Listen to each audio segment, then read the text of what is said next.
नमस्कार दोस्तों, मैं अमर कुमार। आज पॉलिटी के नए सेक्शन को लेकर आए हैं। जो पॉलिटी टेस्ट सीरीज चल रहा है उसका भाग 9वां है ये। इसमें उन प्रश्नों को ही समाहित किया जाता है या लाया गया है जो आमतौर पे सिविल सेवा की परीक्षा में पूछा जाता है। इसी पैटर्न पे क्वेश्चंस आजकल आते हैं। तो आप किसी भी राज्य के सिविल सर्विस की तैयारी कर रहे हो, आप उसके लिए ये समान रूप से उपयोगी होगा। पहला प्रश्न है, अंतर्राज्यीय परिषद के संदर्भ में विचार कीजिए। पहला राष्ट्रपति, दूसरा प्रधानमंत्री, तीसरा सभी राज्यों के मुख्यमंत्री, चौथा सभी राज्यों के राज्यपाल, पांचवा विधानसभा वाले केंद्र शासित प्रदेशों के मुख्यमंत्री, छठा उन केंद्र शासित प्रदेशों के प्रशासक जहां विधानसभाएं नहीं है। प्रश्न यह है कि इनमें से कौन इसके सदस्य होते हैं अंतर्राज्यीय परिषद के। तो इससे पहले कि हम इसके आंसर पे आएँ, आपको मैं बता दूं कि अगर आप पहली बार वीडियो देख रहे हैं तो काइंडली चैनल को सब्सक्राइब करें, वीडियो को लाइक करें और इसे अपने उन दोस्तों के साथ शेयर करें जो इस तरह के परीक्षाओं की तैयारी करते हैं। तो इसका सही आंसर होगा सी। तो मैं केवल इस प्रश्न का एक्सप्लेनेशन दे दूं कि 2, 3, 5, 6 अगर सही है तो 1 और 4 क्यों नहीं है। अंतर्राज्यीय परिषद में जो सदस्य होते हैं वो प्रधानमंत्री उसके अध्यक्ष होते हैं, सभी राज्यों के मुख्यमंत्री उसके सदस्य होते हैं, विधानसभा वाले केंद्र शासित प्रदेशों के मुख्यमंत्री जिसमें पुदुचेरी और दिल्ली भी है। अगर आगे संभावनाएं ठीक रही तो इसमें जम्मू कश्मीर भी विधानसभा जुड़ेगी। चौथा जो इसके सदस्य होते हैं वो है केंद्र शासित प्रदेशों के प्रशासक जहां विधानसभा नहीं है। पांचवा राष्ट्रपति शासन वाले राज्यों के राज्यपाल। ठीक है, जैसे जो चौथा ऑप्शन इसमें है कि सभी राज्यों के राज्यपाल, नहीं, ये गलत है। इसमें उन राज्यों के राज्यपाल सदस्य होते हैं जहां राष्ट्रपति शासन लग चुकी है।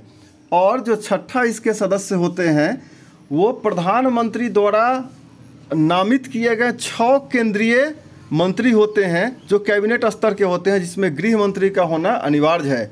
और अंतर्राज्यीय परिषद 1996 से काम कर रही है। इसकी बैठक कम से कम 3 बार होना अनिवार्य होता है।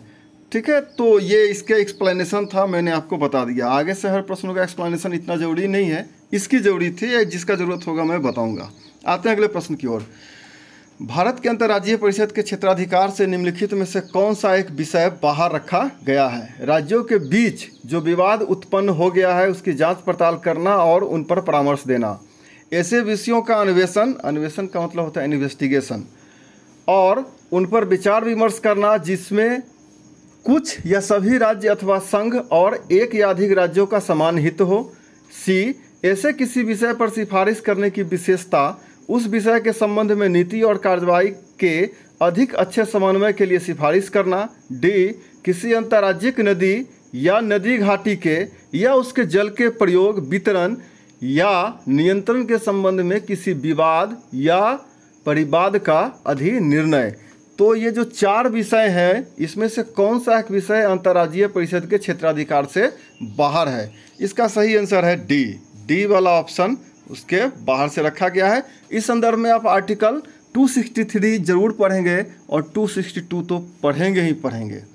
ठीक है, अगला प्रश्न, क्षेत्रीय परिषद की संरचना के विषय में निम्नलिखित पर विचार कीजिए। भारत सरकार का गृह मंत्री, उस क्षेत्र के राज्यों में से प्रत्येक के मुख्यमंत्री, उस क्षेत्र के राज्यों में से प्रत्येक के राज्यपाल, चौथा है उस क्षेत्र के प्रत्येक राज्य से 2 मंत्री, पांचवा उस क्षेत्र में स्थित प्रत्येक केंद्र शासित प्रदेश के प्रशासक। उपयुक्त में से कौन क्षेत्रीय परिषद में शामिल होते हैं। बात हो रहा है रीजनल काउंसिल का, तो इसमें कौन शामिल होते हैं। तो 1, 2, 4, 5 इसका सही आंसर है, राज्यपाल शामिल नहीं होते हैं। आते हैं अगले प्रश्न की ओर। निम्नलिखित कथनों पर विचार कीजिए। संसद द्वारा यह उपबंध कर सकती, संसद विधि द्वारा यह उपबंध कर सकती है कि न तो सर्वोच्च न्यायालय और न ही कोई न्यायालय किसी अंतर्राज्यीय नदी या नदी घाटी के जल के उपयोग, वितरण या नियंत्रण के संबंध में किसी विवाद या शिकायत के विषय में अधिकारिता का प्रयोग करेगा। दूसरा, अंतर्राज्यिक जल विवाद अधिनियम 1956 किसी अंतर्राज्यिक नदी विवाद को जल विवाद अधिकरण द्वारा मध्यस्थता के लिए निर्देश करने का उपबंध करता है। तो इसमें से कौन सा कथन सही है, और दोनों कथन सही है। आते हैं अगले प्रश्न की ओर। वो जो पिछला प्रश्न है चौथा, उसके लिए आप आर्टिकल 262 पढ़ सकते हैं।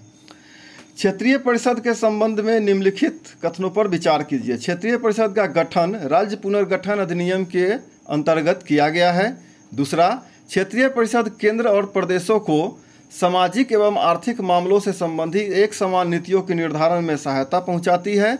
तीसरा, क्षेत्रीय परिषद आर्थिक एवं सामाजिक योजनाओं, सीमा विवाद, अंतर्राज्यीय परिवहन के पारस्परिक महत्व वाले भिन्न विषयों पर विचार विमर्श करती है। चौथा, क्षेत्रीय परिषद का निर्णय केंद्र व राज्यों पर बाध्यकारी है। कौन सा कथन सही है? तो चौथा कथन जो है वो गलत है, तो 1, 2, 3 सही है। अगला प्रश्न है, केंद्र राज्य संबंधों को विशेष रूप से किस प्रसंग में म्युनिसिपल संबंध कहा गया है? ए, विधायन के क्षेत्र में राज्य पर केंद्र के नियंत्रण के प्रसंग में। दूसरा, प्रशासनिक क्षेत्र में राज्य पर केंद्र के निर्णय के प्रसंग में। तीसरा, योजना प्रक्रम में राज्यों पर केंद्र के नियंत्रण के प्रसंग में। चौथा, वित्तीय मामलों में राज्य पर केंद्र के नियंत्रण के प्रसंग में। इसमें से किस कारण से कहा गया है? तो वो है चौथा, डी। आते हैं अगले प्रश्न की ओर। निम्नलिखित कथनों पर विचार कीजिए। भारत में वित्तीय सौदों पर स्टाम्प शुल्क संघ द्वारा उद्गृहित एवं संग्रहित किया जाता है, किंतु राज्यों द्वारा विनियोजित किया जाता है। दूसरा, भारत में औषधीय एवं प्रसाधन की वस्तुओं पर उत्पाद शुल्क संघ द्वारा उद्गृहित मतलब लिया जाता है, किंतु राज्यों द्वारा संग्रहित यानी कि जमा किया जाता है और विनियोजित किया जाता है। इसमें से कौन सा कथन सही है? केवल दूसरा कथन सही है। आते हैं अगले प्रश्न की ओर। राज्य सरकार को कृषि आयकर कौन समानुदेशित करता है? राज्य सरकार के मामले में है, ठीक है।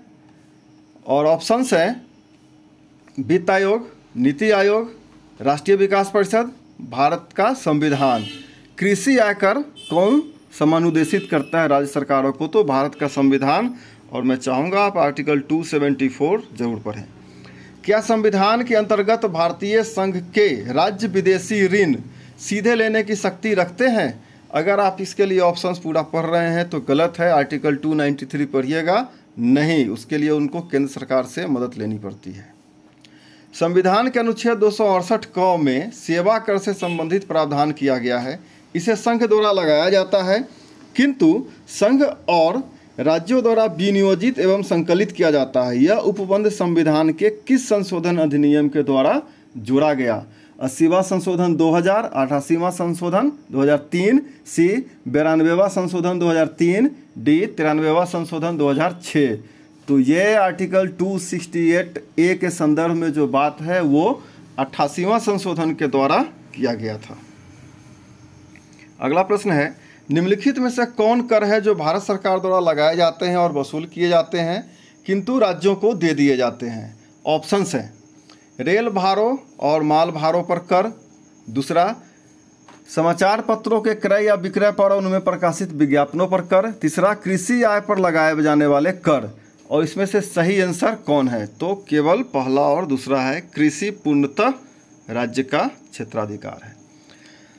और इसके लिए 269 आर्टिकल आप दे सकते हैं, मदद करेगा। भारत के निर्वाचन आयोग के विषय में निम्नलिखित में से कौन सा कथन सही है? संसद राज्य के विधानमंडलों, राष्ट्रपति, उपराष्ट्रपति, पंचायत एवं नगर निगम के निर्वाचनों के लिए निर्वाचक नामावली तैयार करने और निर्वाचनों के संचालन, निर्देशन एवं नियंत्रण की जिम्मेदारी भारत के निर्वाचन आयोग के ऊपर होती है। दूसरा, संविधान में उपबंध है कि भारत के मुख्य निर्वाचन आयुक्त की नियुक्ति राष्ट्रपति तथा अन्य निर्वाचन आयुक्तों की नियुक्ति भारत का मुख्य निर्वाचन आयुक्त राष्ट्रपति के परामर्श से करेगा। तीसरा यानी सी, भारत के निर्वाचन आयुक्तों और प्रादेशिक आयुक्तों की सेवा शर्तों पदावधि संसद विधि द्वारा तय करेगी। डी, निर्वाचन आयोग को सौंपे गए कार्यों के पालन में आयोग की सहायता के लिए राष्ट्रपति निर्वाचन आयोग के परामर्श से उतने प्रादेशिक आयुक्तों की नियुक्ति कर सकेगा जितने वह आवश्यक समझे। इसमें से पूछ रहा कौन सा कथन सही है? तो इससे पहले मैं इसका आंसर बताऊं, आप आर्टिकल 324 उसके अलग अलग प्रोविजंस है। जैसे आर्टिकल 324 324 जो भाग 15 में है, उसमें 1, 2, 3, 4, 5, तो उसके चारों पांचों प्रोविजंस को आप पढ़ेंगे, ये सब लिखा हुआ है। उस प्रकार से इसमें डी ऑप्शन सही है। अगला प्रश्न है, निम्नलिखित कथनों पर विचार कीजिए। भारत में मतदान देने का अधिकार संवैधानिक अधिकार है। दूसरा, 61वें संविधान संशोधन अधिनियम द्वारा मतदान करने की न्यूनतम आयु में वृद्धि कर दी गई। ये ऑप्शन ए ही सही है। दूसरा इसलिए गलत है क्योंकि वृद्धि की नहीं गई थी, कम कर दी गई थी 89 में, जो कि 21 से 18 वर्ष कर दिया गया था। और संवैधानिक अधिकार है हमारा वोटिंग आर्टिकल 326 के तहत। आते हैं अगले प्रश्न की ओर। निम्नलिखित में से कौन सा कथन सही है? संविधान में उपबंध है कि भारत का निर्वाचन आयोग 3 सदस्यों से मिलकर बनेगा, जिसमें एक मुख्य निर्वाचन आयुक्त तथा 2 अन्य निर्वाचन आयुक्त होंगे। बी, संविधान में उपबंध है कि भारत का निर्वाचन आयोग एक मुख्य निर्वाचन आयुक्त एवं उतने अन्य निर्वाचन आयुक्तों से जितने संसद विधि द्वारा समय समय पर नियत करे मिलकर बनेगा। सी, संविधान में उपबंध है कि भारत का निर्वाचन आयोग एक मुख्य निर्वाचन आयुक्त तथा उतने अन्य निर्वाचन आयुक्तों से जितने समय समय पर राष्ट्रपति नियत करे मिलकर बनेगा। या डी, संविधान में उपबंध है कि भारत का निर्वाचन आयोग 5 सदस्यों से मिलकर बनेगा, जिसमें एक मुख्य निर्वाचन आयुक्त तथा 4 अन्य निर्वाचन आयुक्त होंगे।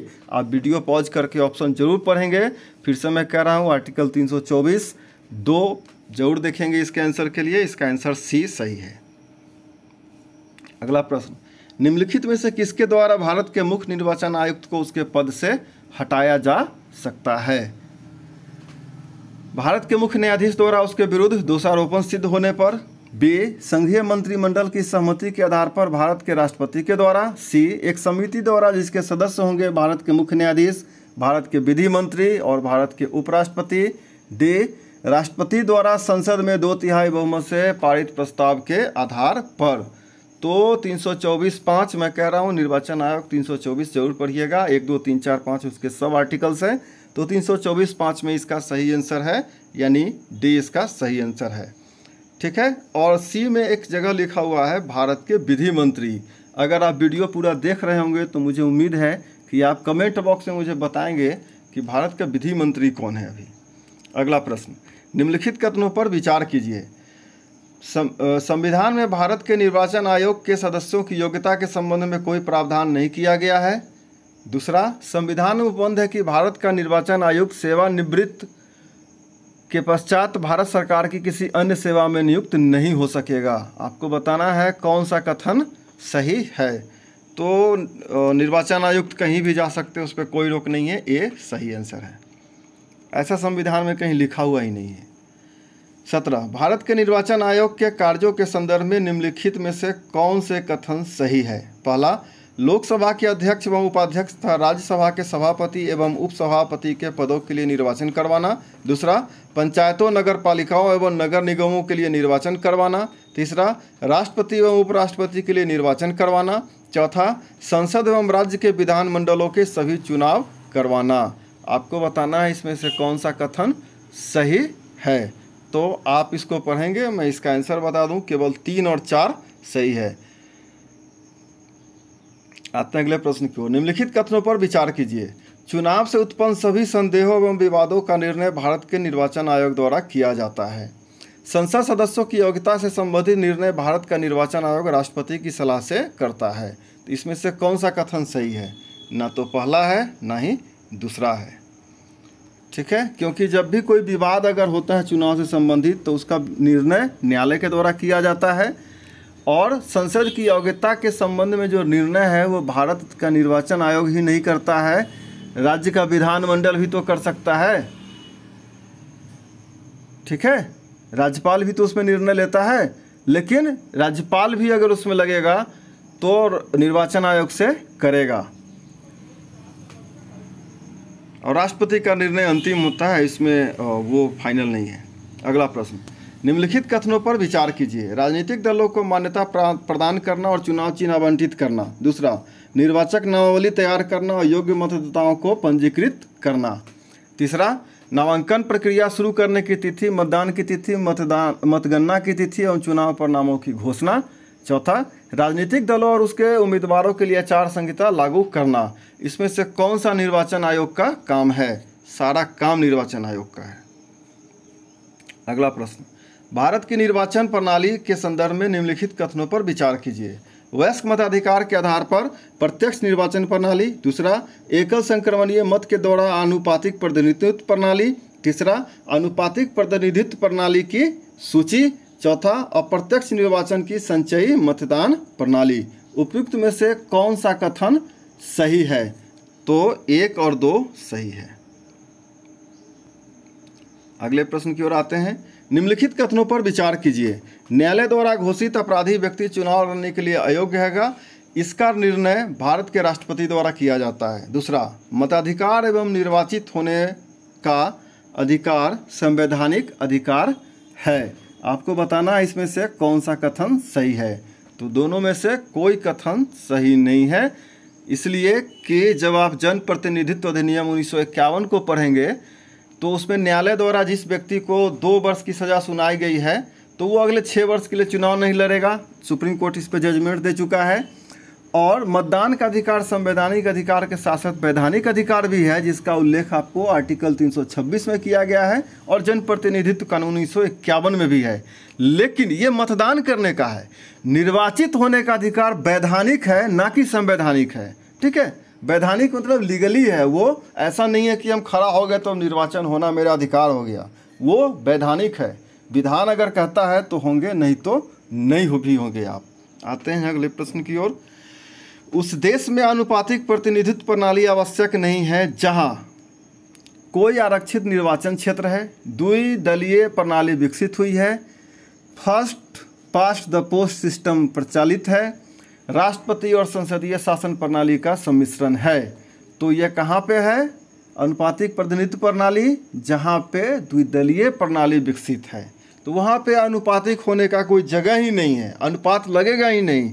सीधी सी बात है, जिसको 1 वोट ज़्यादा आया वो जीत जाएगा, यानी कि बी इसका सही आंसर है। ठीक है, जैसे अमेरिका में अनुपातिक प्रणाली नहीं होता है, वहाँ 2 ही दल है, ब्रिटेन में 2 ही दल है, ऑस्ट्रेलिया में, इस तरह के बहुत सारे ऐसे देश हैं जहाँ पे 2 दल है, तो वहाँ पे अनुपातिक प्रणाली काम नहीं करता है।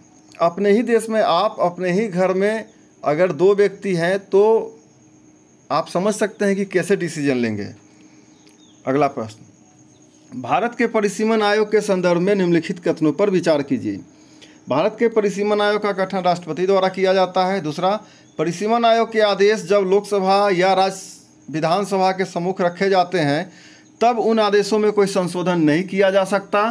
तीसरा, परिसीमन आयोग के आदेश को किसी न्यायालय में चुनौती नहीं दी जा सकती। उपयुक्त में से कौन सा कथन सही है? ठीक है, तो तीनों कथन इसका सही है। और परिसीमन आयोग पर मेरा एक वीडियो बना हुआ है, आप चाहें तो उसे देख सकते हैं। और आपको बताना होगा कि अब तक, ये मैं अपेक्षा करता हूं कि आप कमेंट बॉक्स में मुझे बताएं कि अब तक कितना बार परिसीमन आयोग बन चुका है। ठीक है, कितना बार बना है। तो एक मैं बता दे रहा हूँ, 2 मैं बता देता हूँ। एक 1952 में बना था और एक 1962 में बना था। इसके बाद कितना बार बना है ये आपको बताना है। अगला प्रश्न, निम्नलिखित में से कौन लोकसभा चुनावों में डाले गए मतों की पुनर्गणना का आदेश दे सकता है यदि कोई प्रत्याशी इस तरह की मांग करता है? ऑप्शन है भारत का निर्वाचन आयोग, राज्य का निर्वाचन आयोग, चुनाव क्षेत्र का निर्वाचन अधिकारी या भारत का राष्ट्रपति। तो इसमें सी इसका सही आंसर है। आर्टिकल 324 सब क्लॉज 6 पढ़िएगा। 25, निम्नलिखित कथनों पर विचार कीजिए। भारत के संविधान में प्रावधान है कि संसद विधि द्वारा संविधान प्रारंभ होने के 2 वर्ष के भीतर और उसके पश्चात प्रत्येक 5 वर्ष पर वित्त आयोग का गठन करेगा। दूसरा, वित्त आयोग कुल 5 सदस्यों से मिलकर बनेगा, जिसमें 1 अध्यक्ष एवं 4 सदस्य होंगे। तीसरा, भारत का वित्त मंत्री वित्त आयोग की सिफारिश को संसद के प्रत्येक सदन में रखवाएगा। तो उपयुक्त में से कौन सा कथन सही है? आर्टिकल 280 और आर्टिकल 281 आप इसे पढ़ेंगे अगर इसके पूरे डिटेल एक्सप्लेनेशन को जानते हैं। तो दोस्तों, ये आज का आखिरी प्रश्न था। इसके बाद फिर हम किसी एक दूसरे वीडियो में मिलेंगे जो पॉलिटी से होगा, और पॉलिटी पे ही लगे रहेंगे। तो आप चैनल के साथ बने रहिए, इसे अपने दोस्तों के साथ शेयर भी कीजिए, वीडियो को लाइक कीजिए। और अगर आपको कुछ इसमें समझ में नहीं आया हो, पॉलिटी में आप जानना चाहते हो, तो कमेंट बॉक्स में आप कमेंट कर सकते हैं। आज के लिए इतना ही है दोस्तों। तो इसका आंसर मैं जाते जाते आपको बता दूं, इसका सही आंसर है ए, केवल 2 ही सही है। तो चैनल के साथ बने रहिए। Thank you.